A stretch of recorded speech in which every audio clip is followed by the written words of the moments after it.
welcome as we get into our third week of Love is a Choice Part 2, and the topic being breaking the addiction cycle.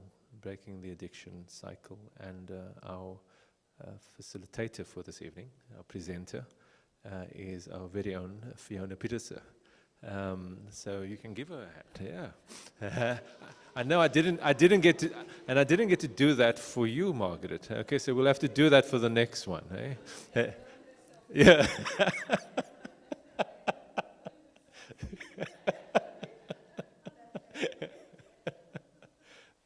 So Fiona?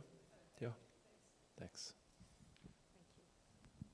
Can I just for those joining us via the live stream, last week we decided, those of us in the meeting together, that after the presentation is done, at that point we will then end the live stream, and questions that will be asked in the plenary, and that's really for confidential reasons more than anything else.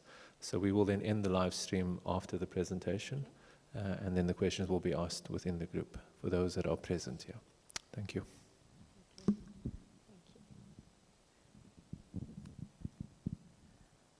So well done for getting here tonight. I suspect some of you have had a pretty rough day and you've had to rush through the house and get here. Well done. Let's open in prayer, shall we? Dear Lord and Father of mankind, forgive our foolish ways, reclothe us in our rightful mind, in purer lives thy service find, in deeper reverence praise. Drop thy still dews of quietness, till all our striving cease. Take from our souls the strain and stress, and let our ordered lives confess the beauty of thy peace. Breathe through the heats of our desire thy coolness and thy balm. Let sense be dumb, let flesh retire. Speak through the earthquake, wind and fire, O still small voice of calm. And Lord Jesus Christ, we know that you accompany us on this journey, and we embrace your presence as you take us further. In Jesus' name, amen. I've asked Pam to read a portion of the gospel. Do you want to come up here? And just thinking, can I hold the Bible for you or something? And you can hold the microphone. Or shall I hold the microphone and you hold the Bible? I shan't do that. It's Mark 6. Verses 47 to 51. Jesus walks on the water. When evening came, the boat was in the middle of the lake and was alone on land. He saw the disciples straining at the oars because the wind was against them. About the fourth watch of the night, he went out to them walking on the lake. He was about to pass by them when they saw him walking on the lake. They thought he was a ghost. They cried out because they all saw him and were terrified. Immediately he spoke to them and said, "Take courage, it is I. Don't be afraid." Then he climbed into the boat with them, and the wind died down. They were completely amazed, for they had not understood about the loaves. Their hearts were hardened. That's it. Thank you. That's it. Okay. Thanks very much. Thank you.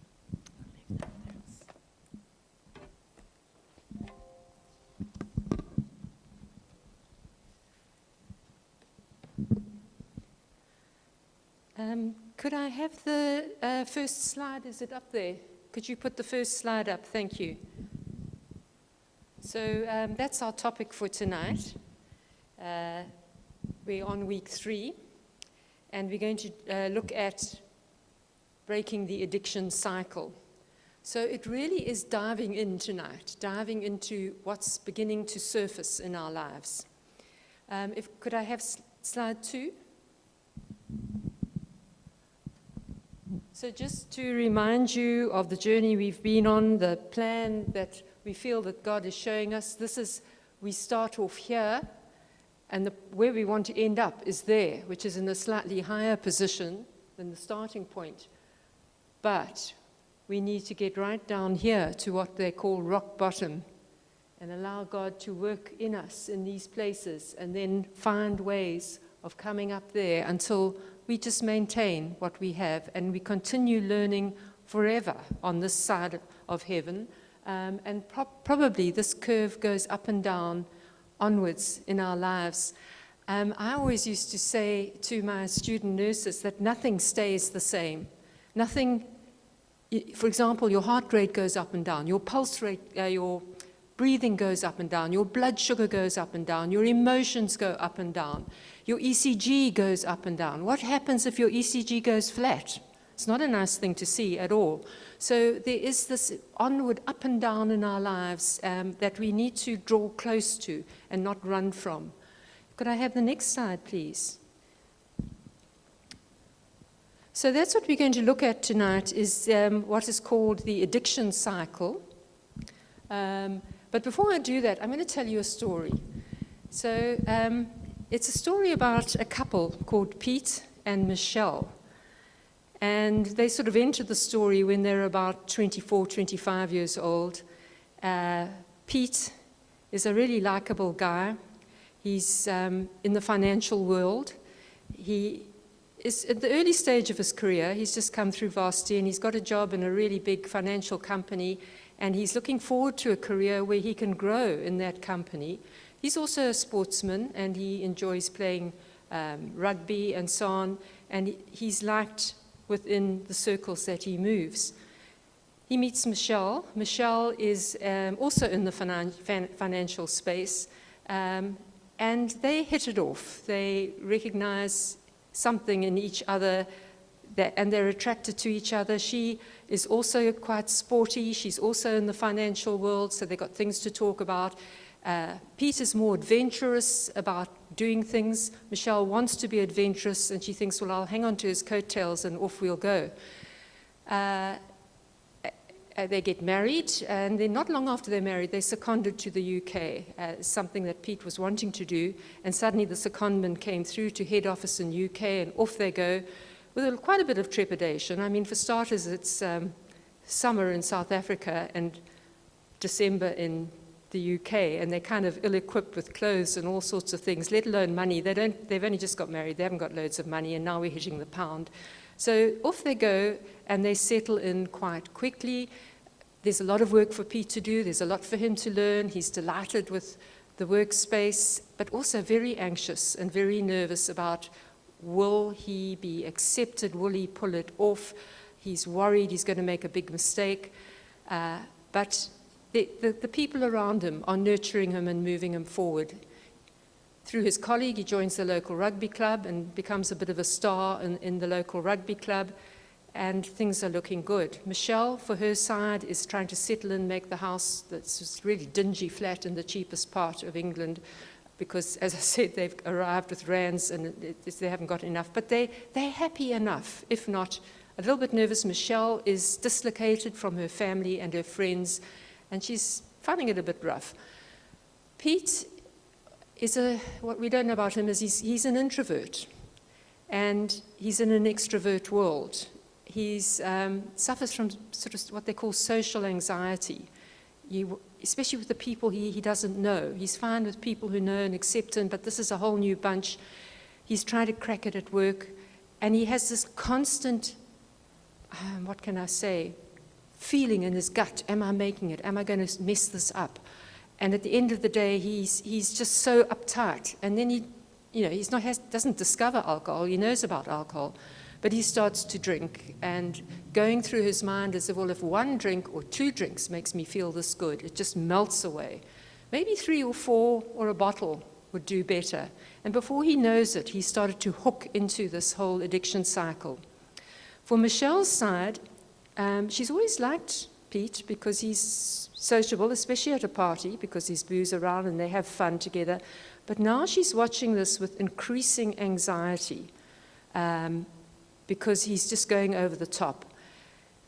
They get through that year, they return to South Africa, and Michelle is thinking, well, thank heavens, because now we'll get back into our friends and our support groups, our people we know, South Africans, and he'll come right.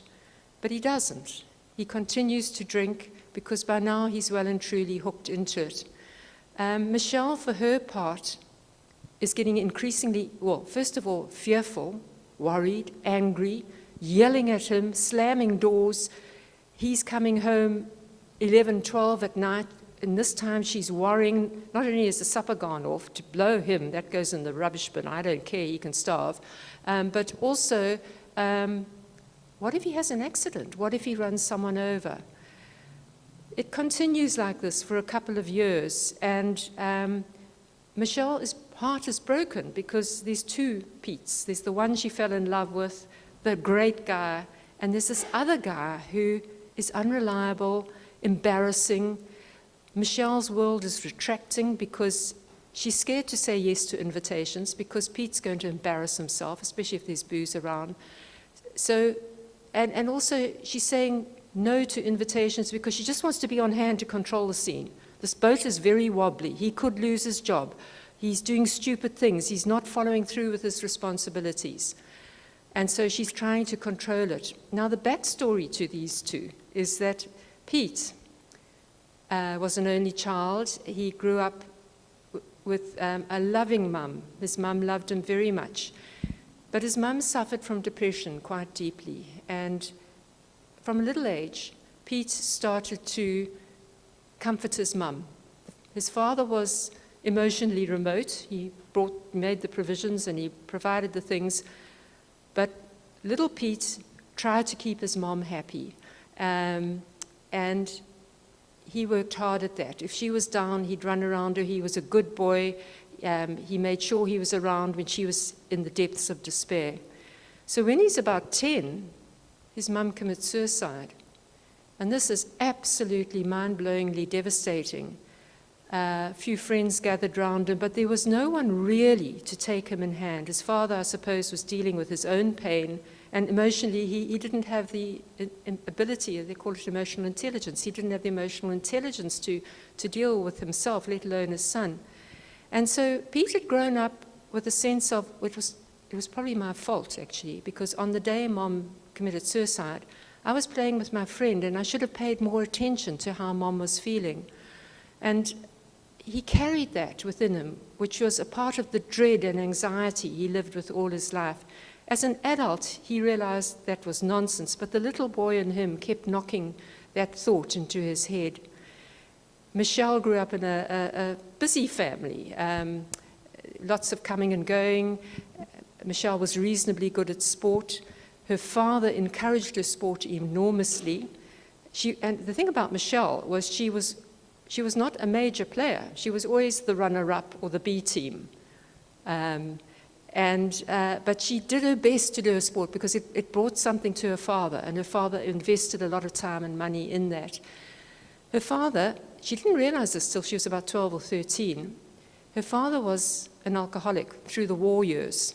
He'd been a pilot in the South African Air Force, and it was very much the culture of come back to base, and if you're still alive, you get smashed. After he married my mother, you can hear now that this story is becoming me, okay? This story is actually my story. I've changed a few details and to conflate a whole lot of stories. So I'm going to stay with the name Michelle. Michelle does her best at sport, but she's also losing her childhood because in the Michaelmas holidays and the Easter holidays, she's playing at the local tennis tournament.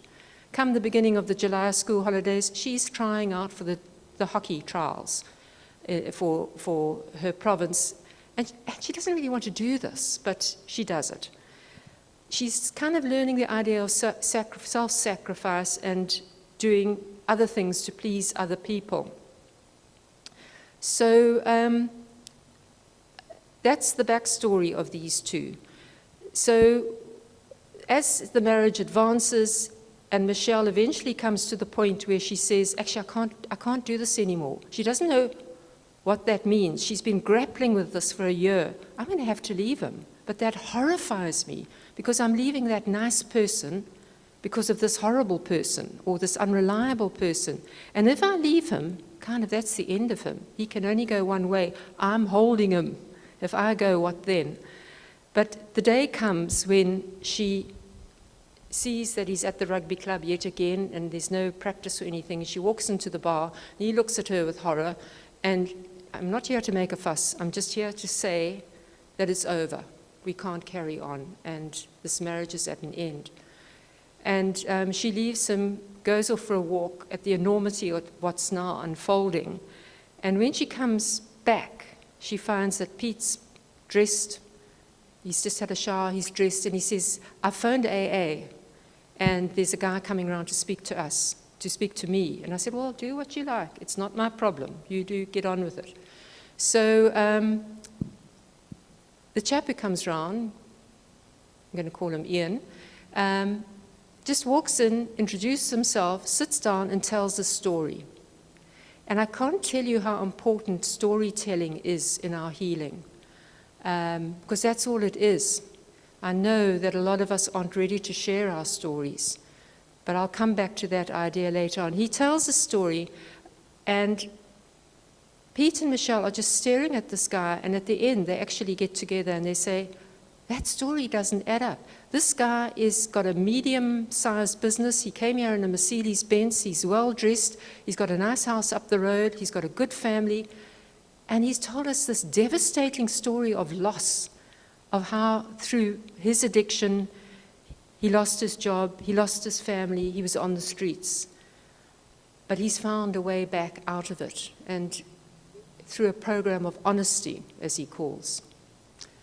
So I think I'll leave the story there. And we will look now at this addiction cycle. If we could have the addiction cycle back up on the screen. And it starts, is this thingy on? It starts here. That's number one. The number one's fallen off. Pain, love, hunger, low self-esteem. Those are the symptoms. And I think you can see how that plays out in Pete's life from what I've told you, a little bit of what I've told you. The pain, the love hunger, his mum dying, and this low self-esteem through all the events in his life. Perhaps less obvious is the what Michelle's going through, the pain, the love hunger, and the low self-esteem. But it's there. And it started in her childhood when she noticed what was going on in her home. And you know what's interesting about adult children of alcoholics is that Michelle was on the side of her father, who was the alcoholic. He didn't get abusive physically or any of those things. He just got more and more of a gentleman and just retreated. Michelle's mother got mad with him, and there was slamming doors and carrying on. And so she was there for her father. And I suppose that when she married Pete, she saw a similar situation, and she thought, well, her father had sobered up and lived a good life. The same will happen with Pete if I stick it out and self-sacrifice. But there's her pain. Her world is getting smaller and smaller. She's not seeing her friends. She's distancing herself. The addictive agents, I think, are fairly obvious. In the case of Pete, it's alcohol, but there's a whole lot of other compulsions going on inside him there. The addictive agents in Michelle are what? What do you think some of the addictive compulsions rather than agents? What do you see there? Just shout them out. What can you see, Margaret? Yeah. Excessively, and yeah. Anything else? Yeah, big control. And initially, it probably doesn't come through in the story, but I think denial, because I think In the beginning, when this drinking is beginning, it's, this is normal. He's a young rugger-bugger. You know, that's what they do. And as long as I believe that story, we'll be all right. He'll grow up and get out of it. So there's a whole lot of things going on there. And then we get to the pain relief and the anesthesia side of it. Could I have the next slide, Dale?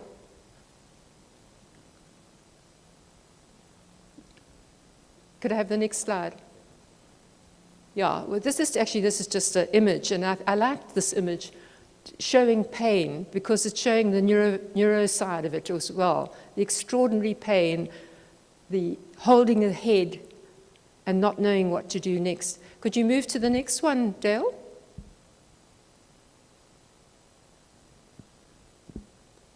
I've forgotten the screen's up there. Okay, so this one we'll just look at the symptoms again, the love hunger, and the low self-esteem. I think the love hunger one is too small to actually see what the text says, but there's a tank in the middle, which is the love tank. And in that love tank are two people, partner A and partner B. But before you even get to partners, think of it as a person. For that love tank to be filled as a child, there needs to be this constant inpouring of love, acceptance, encouragement, positive reinforcement daily for 18 years for that person to be an adult that can come out and learn the ways of the world. It does happen in some families, but in a lot of families it doesn't due to all kinds of circumstances. And then dripping out the bottom of the tank is the negativity, the lack of support, the abuse, and so on and so on. And there you can completely drain that love tank if that just carries on unabated. But if you turn the arrow up and go back into repairing the relationship or learning boundaries or learning, which is what we're going to learn on the upward curve, we can once again find our tanks being filled. I found another thing in life is that you have one person with a half-empty love tank, and they intuit another person across the room, also with a half-empty love tank. And you click and you say, yep, you've got half a tank, I've got half a tank, let's put them together and we'll have a whole tank. But it doesn't work. All you do is just drain each other dry. So this is just demonstration of the love tanks and the low self-esteem. Could we move on, Dale? And I thought I'd just linger a little bit in delving into pain. There's several, definitions of pain. I used to use this one. The definition of pain is an unpleasant sensory and emotional experience associated with actual or potential tissue damage. So in other words, it is a diagnostic symptom. And we're taught in the clinical setting, don't just get rid of the pain immediately, and you feel like doing that so often. You've got to interrogate the pain. When did the pain start? Does it come and go? What helps it? And as the person sort of elucidates on it, and they'll say, I've got this terrible pain here, and they'll use their arms. And you can even see when they walk in, always watch how they're walking in. You can already see what they're guarding. So you can, they say, I've got this terrible gripping pain. It's pressing. It's so tight. I can't breathe, and I feel nauseous. What are these symptoms of? What are you thinking? Sue, what do you think that is? Yeah, first thing you think is, oh, this sounds like heart. This sounds dangerous. So the person who's got these symptoms is also thinking that, and they're frightened. The clinical staff are thinking, well, look, if it's cardiac, it's serious. You better start with that one. And so you do tests. Is it cardiac? ECG is fine, bloods are fine, it's not cardiac. What else is in this space? Lungs. Is it lungs? Chest x-ray normal, listen to no, lungs are fine. What else is in there? Esophagus. And could this now be reflux esophagitis, which is also very painful? And so you eliminate the causes, and then when you've got the cause, you can zone in on that. We guard our pain. We don't show our pain. I've seen that so often. There's a shame associated with chronic pain. But we have to allow that to surface up. Involved with pain is huge anticipation of pain. I still have my tummy in a knot when I go to the dentist. The dentist hasn't hurt me for 40 years or more because they've got techniques that fix it now. You youngsters don't even know what we went through. You can laugh.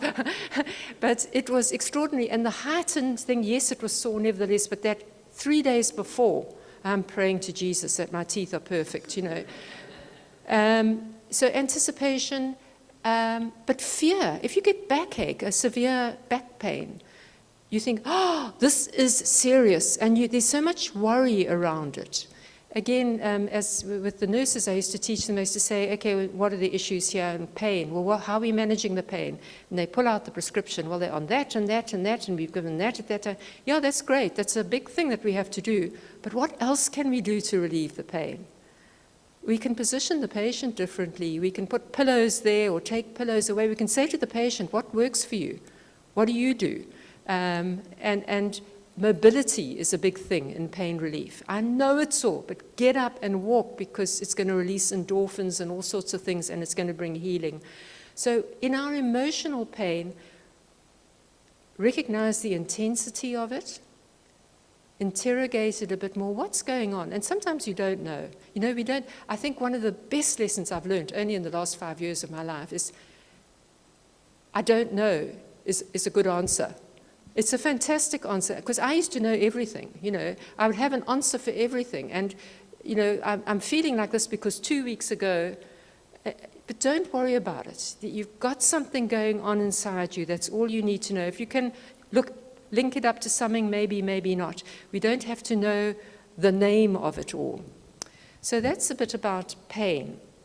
So what I'm going to do now is, if you could take your pamphlets here, and look at breaking the addiction cycle, because that's where we are today. It's an important evening tonight because we're going to make a decision about this. And it's early on in the whole program. We've still got another 7 weeks to go. But what people who help people in addiction is you have to stop the addiction in order to get further. In my summary at the end, and I'll start with the summary at the end, if you turn over to the back page, it says, addictions develop a very powerful hold on our lives. It is unrealistic to plan to conquer your addictions on your own. You need supportive allies. You know that you have one in your Heavenly Father. You also need a friend to hold you accountable for the abstinence plans you are developing. So you're not going to get crack at one shot. Some people do. But it's going to be a backwards and forwards and backwards and forwards. But if by the end of tonight you can commit to the idea of abstaining from whatever it is that holds you. So back to the front page now is to think about your addictions and compulsions. And these are just some examples. Do you feel the need to monopolize or control someone? Do you anxiously maintain constant contact with someone? Do you tend to draw self-esteem from an individual? Just carry on reading for yourself. See if anything jumps out at you, and if it doesn't, there might be other things.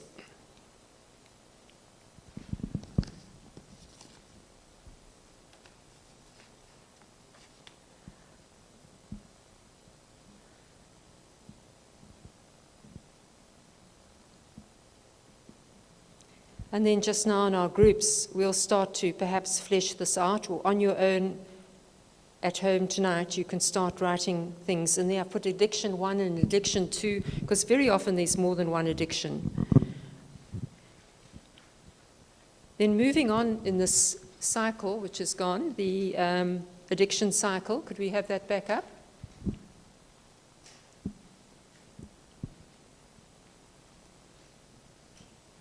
No, back one. Back one.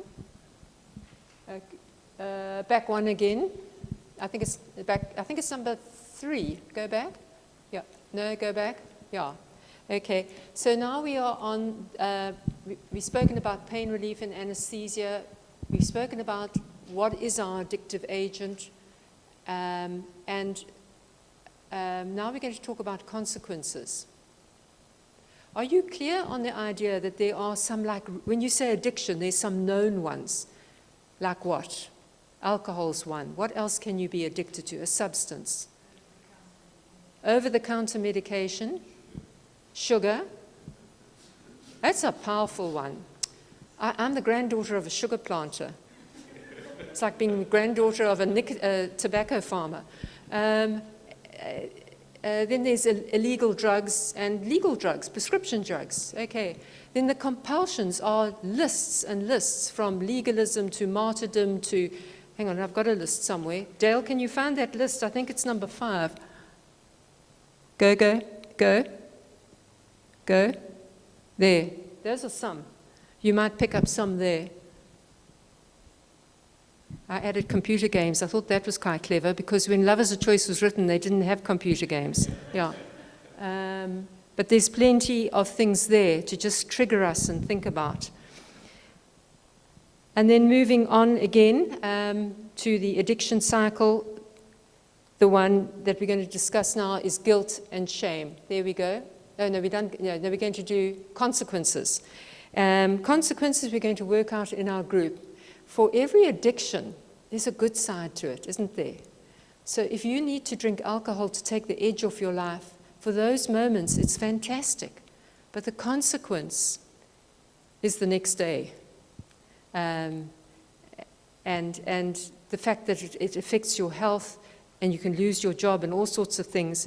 But I want us to start thinking about what are the consequences of some of our addictions. So for, if we have the situation where one of our, we're hooked into a codependent relationship with a parent, and you've gone off and got married now, but your mother rings you every day with something that she wants you there now, and you drop everything and go. It's also a boundary issue. The benefit is mom's well looked after, and I'm there for her. And I feel good about that. But the consequence is it's messing up your married life and your family, because they need you as well, and it's causing tension in the family. If you're the perfectionistic housewife, which is great, except that the kids are too scared to make a mess, the dog's not allowed in the house, and there's forever cleaning and dusting and carrying on, and no time for family time. That's the downside of it. So we'll look at that. We'll look at what are our addictions, what are the benefits and the consequences of them. We'll also look at guilt and shame, which is a big part of addiction. So on page 2, it says, guilt is a feeling you get when you did something wrong or perceived you did something wrong. Whereas shame is a feeling that your whole self is wrong, and it may not be related to a specific behavior or event. Now, true guilt, which we call God-given guilt, we've done something wrong, something against the laws of God, something against the laws of society. We should realize our need for forgiveness and reconciliation with God and others. Any politicians here tonight? And then there's false guilt from unhealthy relationships. When guilt and shame collide, it becomes self-hatred, which can lead to self-destructive decisions. And shame and feeling unlovable keeps us in unhealthy, codependent relationships. And the only solution is to receive God's acceptance. It goes on, the addiction cycle goes on into a spiral effect. It doesn't get better, it only gets worse. You become conditioned to the anesthetic, and the consequences are amplified. In all of this, we need to learn boundaries. And I've been thinking about the boundaries long and hard. It's all very well, if you're in a codependent relationship, thinking, well, I've learned something here tonight. I'm going to go home and set boundaries. Boy, are you going to get pushed back. Because the whole system is like that. I manipulate you, you manipulate me, I do this for you. What do you mean you're not going to do that anymore? Get back in your box and do what we've always done. So it's going to be a negotiated process. Now, with AA is where the addict goes, the alcoholic. Al-Anon is where the wives or husbands or the family or friends go to learn about how to live with this alcoholic. The alcoholic might not be in AA yet. He might be drinking himself mad still. But there in Al-Anon, you learn things like let go and let God. Detach with love. Stop being so wrapped up in that. Look at yourself. Look at your addictions of control and denial and start dealing with yourself. One of their mantras is changed family attitudes often aid in recovery. And that's true. And I've seen that happen. That the husband or wife's attending Al-Anon, the chap is happily drinking away or the wife is happily drinking. But over time it erodes and something starts to happen. And then, what we're going to get to now is this whole idea of abstinence. Of in our groups or at home, please choose a friend or someone who you can start to open up with. You've got to be very careful of who you're going to open up with. It's got to be someone who has the understanding of what's going on. And I'm just going to loop back before I conclude here. I just want to loop back into both the prayer I read, which is from a hymn, Dear Lord and Father of Mankind, and from the reading, the gospel reading. Actually, the gospel reading is the one in the lectionary for evening prayer tonight. And I just thought, that's great, because in both the instances, it talks about the earthquake, wind, and fire, the uncontrollable. And I think the thing in Dear Lord and Father of Mankind, that speaks through the earthquake, I think earthquake, wind, and fire, a still small voice of God, is probably Elijah running away from Jezebel, and he goes up the mountain, and there's all sorts of dramas in the atmosphere going on, and he's waiting to hear God, and he doesn't hear, and then in the quietness of his heart, he hears God talking to him. Also, the idea of the boat. I can get expansive here, but maybe you can see what that's saying to you. But I've always thought of living a life with an addict is a bit like living in a boat, like these migrant boats, sailing across the channel. There's a whole lot of people in there, and they've got to get from this terrible place to a place they think is going to be better. And it's packed, and it looks like it's going to capsize if they're not going to get there. And certainly the uncontrollable is the waves and the wind and the weather and maybe a great big boat smashing into them in the darkness. There's so much that's out of control there. In the story, Jesus sees them getting into trouble and he walks across the water. Now, in our material world, that makes no sense at all. No one in human form can walk on water. But throughout our scriptures are moments where the kingdom of heaven comes down into our material world. If you think of the transfiguration of Jesus, if you think of the baptism of Jesus, in a moment, suddenly there was something heavenly coming down when he was born and the angelic hosts. You can think of Ezekiel and Daniel and even John talking in Revelation. I don't get it because he's talking about something that I cannot conceptualize. But there's Jesus walking on the water. And there's a couple of things I noticed tonight as I read it. The one was he went out to the boat. The folk in the boat were freaking out. They thought he was a ghost, which was going to add to their terror, and they started crying out. Then it says that Jesus was going to walk by. And then they called to him, and then he came, and he got in the boat. And I just see some lovely imagery in that tonight, as we face these things, let's call Jesus, the risen Jesus, the power of the Son of God, into our unstable boat. Okay. So I think we'll break into our groups then. Okay. Thanks.